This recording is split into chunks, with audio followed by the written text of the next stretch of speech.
जी welcome back नाज़रीन। Break पे जाने से पहले हम बात कर रहे थे रऊफ हसन साहब की जो अरेस्ट है उसके ऊपर। झगड़ा साहब अता तारड़ साहब ने गुफ्तगू की उनके उस अरेस्ट के हवाले से एक जगह पर, उन्होंने ये कहा कि जो मुल्क दुश्मन कुछ अनासिर हैं उनके साथ इनका डायरेक्ट कांटेक्ट था और हम जल्दी चीज़ें जो है मंजर आम के ऊपर भी ले आएंगे। तो वो तो बड़ा एक डेंजरस सिनारियो पेंट कर रहे हैं। वो कहते हैं जी आप लोग तो खुद इन्वॉल्व हैं ऑफिशियली मुल्क के अंदर अनरेस्ट क्रिएट करने के लिए।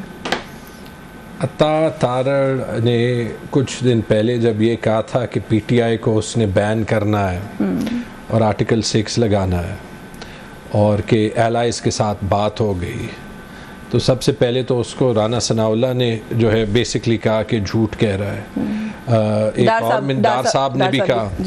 मेरे साथ पीपल्स पार्टी के एक स्पोक्स पर्सन जो है वो बैठे थे, उन्होंने तो प्रोग्राम पे कल या परसों इन सो मेनी वर्ड्स कहा कि अता तारड़ झूठा है।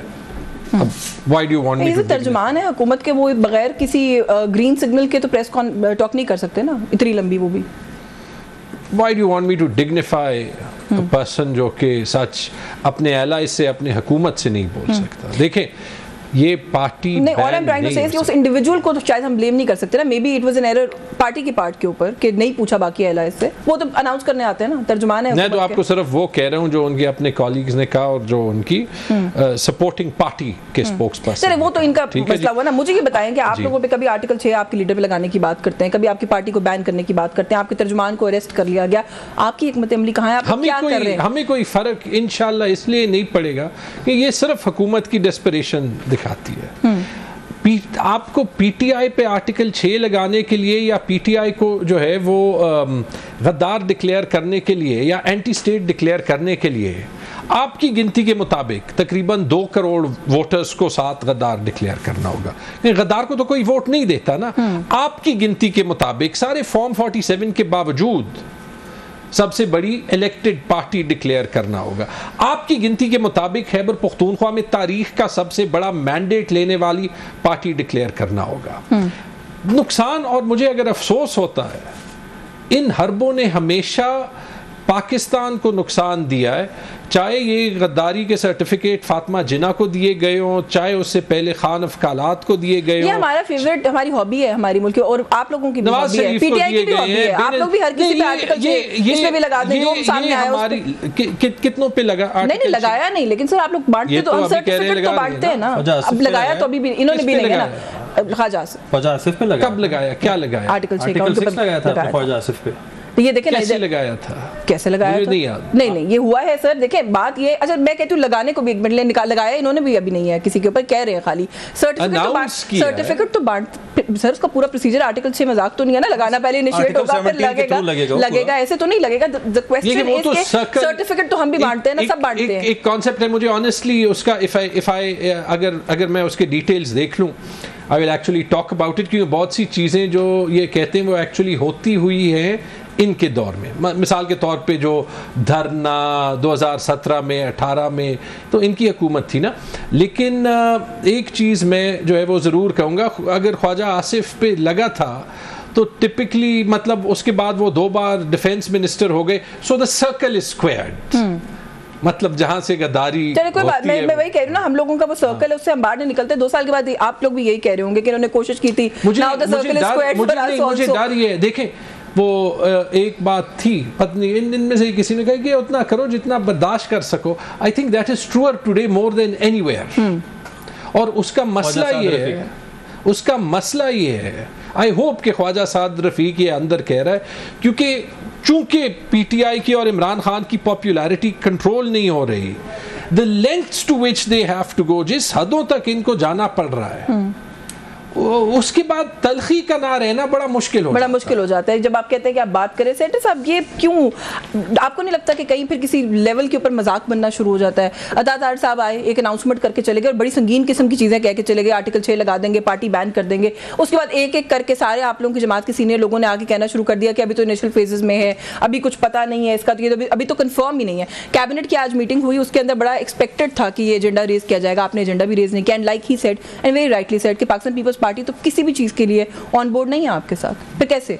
पहले मैं यहाँ पे एक रेक्टिफाई कर लूँ। उन्होंने कहा कि जी वो डार साहब ने कहा कि जी वो झूठ बोल रहा है, किसी ने नहीं कहा झूठ नहीं बोल रहा। देखिए एक जो होम बेसिक इन्फॉर्मेशन मिनिस्टर होता है, उन्होंने कहा पीपल्स पार्टी के किसी रेप ने कहा कि वो झूठ बोल रहे हैं। इन्फॉर्मेशन मिनिस्टर जो होता है, इन्फॉर्मेशन मिनिस्टर जो है ना, वो इतनी ज़्यादा नीटी ग्रिटीज में नहीं आता, वो एक पॉलिसी अनाउंस करता है। It was a policy and आज भी उनकी देखें, अगर जो है प्राइम मिनिस्टर साहब ने उसकी जो है वो उन्होंने कही कि हाँ जी इन प्रिंसिपल जो है ना this is a decision made. अच्छा, जहाँ तक बात आई आपकी कैबिनेट की, कैबिनेट में जो है ना वो there were multiple other issues जो कि एजेंडे पे थे, जो कि एक ये दीज आर मतलब एक टेररिस्ट ऑर्गेनाइजेशन जो है ना वो हमारे लिए इतना ज़्यादा जो है ना वो पैनिक है, लेकिन हमारे पास अदर पॉलिटिकल पार्टी को टेररिस्ट ऑर्गेनाइजेशन कह रहे हैं। मैं आ रहा हूँ उस पर आगे। हाँ। अच्छा, आपने कहा पॉपुलैरिटी तो उसामा बिन लादेन की भी बहुत ज़्यादा थी, हकीमुल्लाह महसूद की भी काफ़ी थी और कार्लोस की भी ज़्यादा थी। तो फिर हम गलत कंपैरिजन है सर, आप डेमोक्रेटिक पार्टी से आपका ताल्लुक है, गलत कंपैरिजन। आप मुझे आने देना आगे। तो पॉपुलैरिटी तो बहुत सारों की हो सकती है और हर तरह की होती है, अच्छी भी होती है, बहुत अच्छी लोगों की अच्छी। तो पॉपुलैरिटी डजंट डिग्निफाइज यू के जी आप जो है ना वो बहुत अच्छे। अगेन मेरा सवाल वही झगड़ा सा वाला, फिर आर यू सेइंग कि इस मुल्क की मेजॉरिटी इस मुल्क में दहशतगर्द माइंडसेट को सपोर्ट, सर वोट दिया सर, सिंगल लार्जेस्ट पार्टी है पार्लियामेंट में। नहीं कह रहे हैं ना, हम क्या कह रहे हैं, वोट दिया इनको लोगों ने। मैं आगे आ रहा हूँ उस पर। हम आवाम के ऊपर देखें, आवाम के साथ तो आवाम बेसिकली वो फैसला करती है and they have the power, right. But हम तो ये कह रहे हैं कि एक ऐसे और बंदा, एक ऐसी ऑर्गेनाइजेशन जो कि कहता है कि मैं नहीं तो कोई नहीं। आपने अपने कॉल में कहते हैं कि जी आप लोगों को पता है फलाने जगह पे आपने जाना है, प्रोटेस्ट करना है आपने, और किस तरह करना है। मुराद सईद साहब कहते हैं आप लोगों को लोकेशंस का तो पता है, आपने वहाँ पे जाके करना है। अच्छा, उसके बाद आपकी सपोर्ट में बहुत सारे लोग, बहुत सारी कंट्रीज आ जाती हैं, आप कहते हैं जी जलाओ गेरा, मतलब ये आप सेटिंग, आप ये परसों क्या हुआ इन्होंने जो वहाँ पे दीवार गिराई, मतलब what was the purpose of that thing? ये कोई सेंसिबल इंसान करता है? ये एक वायलेंट माइंडसेट है ना। आप 9 मई का हवाला दे रहे हैं और मुझे पता है आप ऑडियो नहीं आई नो वो ये तो अभी की बात कर रहे हैं, लेकिन बलू की बात कर रहा हूं। 9 मई की जो आप बात कर रहे हैं, डॉक्टर यास्मीन राशिद आप लोग कहते हैं मरकजी किरदार है उसके अंदर, आपके वो जेर हिरासत हैं जब से 9 मई हुआ, उसके बाद से सजा दे देना, साबित कर दें कि उन्होंने ये किया है, उन्हें कन्विक्ट करें। आपने उनको अंदर रखा हुआ है, प्रोसिक्यूशन वीक है, एविडेंस है कोई नहीं, जजेस के पास लेके जाते हैं, वो कहते हैं किस बेस के ऊपर फैसला सुनाएं, क्यों? फिर वही बात आ जाती है, फिर क्वेश्चनेबल हो जाती है ये बात कि सिर्फ सियासी इंतकाम हो रहा है और कुछ नहीं हो रहा। ये तो जुडिशियल एक सिस्टम है, जुडिशरी के ऊपर मैं कमेंट करना नहीं चाहता, क्योंकि अगर जुडिशरी पे मैं कमेंट करूं तो फिर मैं इस फैसले पे भी कमेंट करूं। एफआईआर देने वाले पुलिस वाले होते हैं, प्रोसिक्यूशन कहां से होकर आती है वो आप बहुत अच्छे तरीके से समझते हैं। ये नहीं कह सकते गवर्नमेंट का कोई रोल नहीं है। नहीं, गवर्नमेंट का रोल सिर्फ प्रोसिक्यूशन की हद तक है, लेकिन जो जुडिशियल सिस्टम है, जो जजमेंट है, जो ट्रायल है, वो जुडिशरी का काम है। उसमें अगर मतलब आप तो जुडिशरी जब वैसे इनको रिलीफ दे देती है तब आप लोग फिर कहते हैं कि आप लोगों के ज़मीर बिके हुए हैं। मरीम नवाज साहिबा ने कहा किस चीज़ पे? जुडिशरी जब इनके फेवर में डिसीजन देती है तब आप लोग कहते हैं कि जजेस के ज़मीर बिके हुए हैं। तो जुडिशरी जब हमारे फेवर में देती है तब ये कह रहे होते हैं। अच्छा, मतलब ठीक है, जो हो गया आर्गुमेंट फिर वही two rights don't make a wrong. मेरा आर्गुमेंट आप नहीं कह रहे, हम तो देखें, हम आपको ये बता रहे हैं कि एक जजमेंट है, बहुत सारे जजमेंट्स है, बहुत सारे जजमेंट्स हमारा इख्तिलाफ होता है, लेकिन एक जजमेंट जिसमें इनकी प्रेयर है ही नहीं, मतलब आप भी कुछ थोड़ा बहुत लॉ जानती हैं, हम भी लॉ, सुप्रीम कोर्ट के लेवल पे जब कोई केस आ जाता है तो उसके अंदर उसकी सिर्फ मेंटेनेबिलिटी पहले देखी जाती है। उसकी मेंटेनेबिलिटी में एक एसआईसी अपने लिए सीट मांग रही है और सुप्रीम कोर्ट रीराइट कर रही है कॉन्स्टिट्यूशन को और कहती है कि जी आर्टिकल 51 रीराइट होकर 3 दिन से 15 दिन होकर इनको ऑप्शन दे दिया। ब्रेक वापस आके झगड़ा साहब से पूछते हैं कि क्यों रीराइट हुआ कॉन्स्टिट्यूशन इनके लिए, लेकिन ये भी मेरे लिए बहुत एक इंटरेस्टिंग सवाल है कि जो चीज़ किसी की है ही नहीं है उसको क्लेम करने के लिए जोर लगाया। मैं आपकी बात कर रही हूँ, उनकी बात नहीं करी। ये रिजर्व सीट्स दूसरी पार्टीज को तो जा ही नहीं सकती, किसी रेशियो प्रोपोर्शन के कॉन्सेप्ट से नहीं जा सकती, लेकिन आप लोगों को वो चाहिए जो राइटफुली आपका है ही नहीं, इनको तो छोड़ देना बीच में से।